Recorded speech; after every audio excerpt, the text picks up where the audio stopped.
Most coffee lovers start their day with a cup of coffee in the morning. But have you ever thought that such a favorite coffee can affect your brain?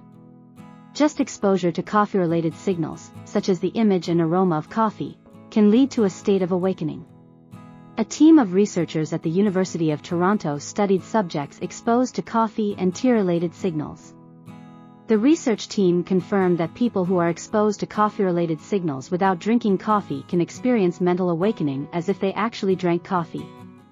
Senior author Dr. Sam Maglio said, "People who experience mental awakening without drinking coffee can see things in more detail. And it will have a significant impact on processing information, making judgments, and making decisions. This mental influence is more powerful in Westerners than in Asians."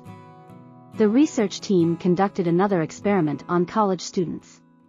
The subjects were divided into two classrooms that smelled like coffee and did not smell like coffee, and then tested.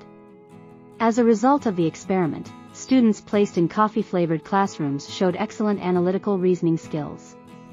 It should be noted that coffee can be an important part of life, but excessive coffee can have a ripple effect. Researchers at the University of South Australia confirmed that more than 6 cups of coffee a day are dangerous to health. More than 6 cups of coffee a day can increase heart disease by more than 22%.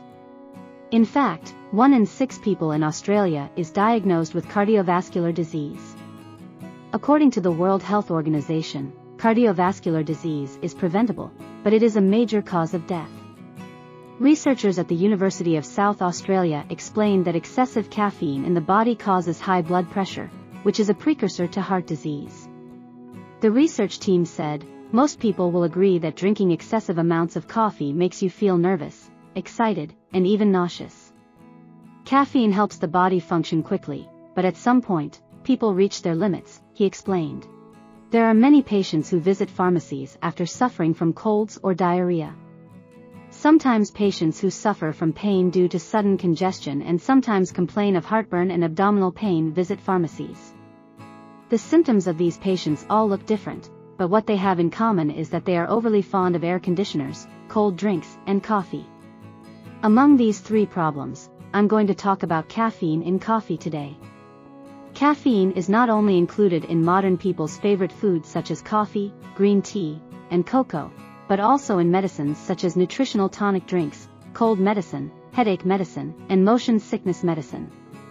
In addition, Coke, chocolate, ice cream, and energy drinks enjoyed by children and teenagers also contain caffeine, so if you don't check the ingredients one by one, the amount of caffeine you inadvertently consume will be much higher than you actually think.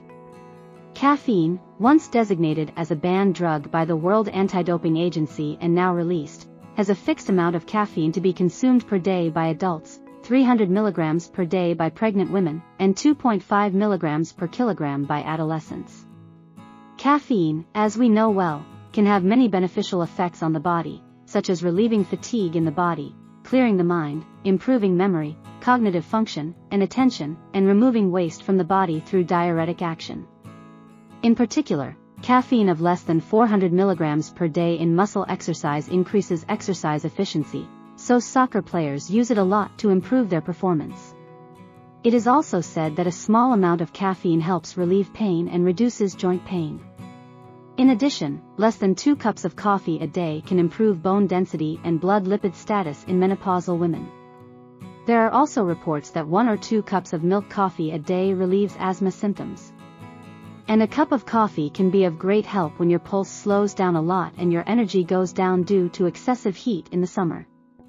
The problem is that there are more people who drink coffee like water than you think. If caffeine is consumed more than the body needs, various symptoms such as anxiety, nausea, vomiting, etc., and if addicted, electrolyte abnormalities such as nervousness, muscle cramps, insomnia and heart palpitations, and calcium imbalance can occur. Especially in hot summer, you feel thirsty as the loss of electrolytes in the body increases through sweat and urine, and when you try to quench your thirst with various drinks, ice cream, and energy drinks containing caffeine, you feel more serious symptoms of electrolyte shortage in the body. Here's what we need to think about. The first is that the rate at which caffeine breaks down in the body varies depending on the genetic characteristics of individuals and can vary depending on their usual diet. Second, the younger the age, the slower the rate of caffeine release than adults. Finally, the third point is that even if pregnant women limit the total daily intake of caffeine, the fetus can be affected by caffeine. Please remember these three things. In this way, excessive caffeine intake results in adverse reactions that offset the positive effects of coffee.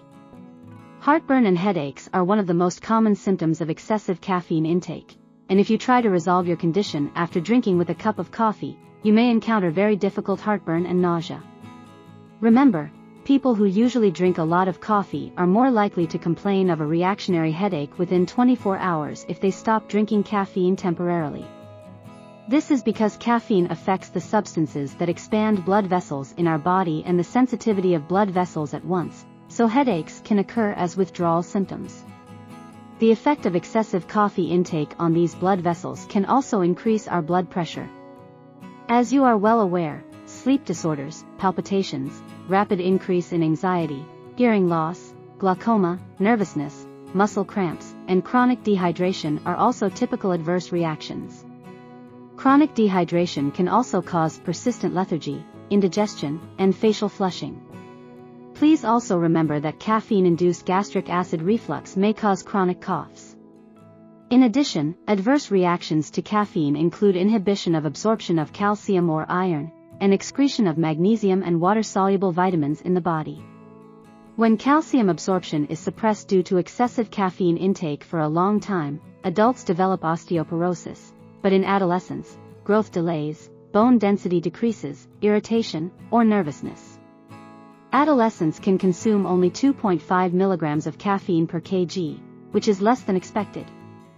For example, if you're a 25 kilograms kid, you can only take 62.5 milligrams of caffeine, and if you're a 40 kilograms teenager, you can only take about 100 milligrams of caffeine. There are also products containing 25 milligrams of caffeine in coffee-flavored ice cream, 23 milligrams of caffeine in a glass of Coke, 100 milligrams of caffeine in a container of green tea ice cream, and 235 milligrams of caffeine in coffee-flavored milk. Caffeine is contained in many products even if you don't drink coffee yourself. Energy drinks also have different contents, but they contain high caffeine, so it is important to make a habit of always checking the caffeine content, especially when teenagers take snacks or drinks. In addition, a lack of iron in the body can lead to a decrease in learning ability, work efficiency, and immune function as well as anemia. Increased magnesium excretion occurs in the form of muscle tremors, frequent muscle clumps and pain, injuries during exercise, depression, and reduced immune function, and increased excretion of water-soluble vitamins can cause fatigue even when resting.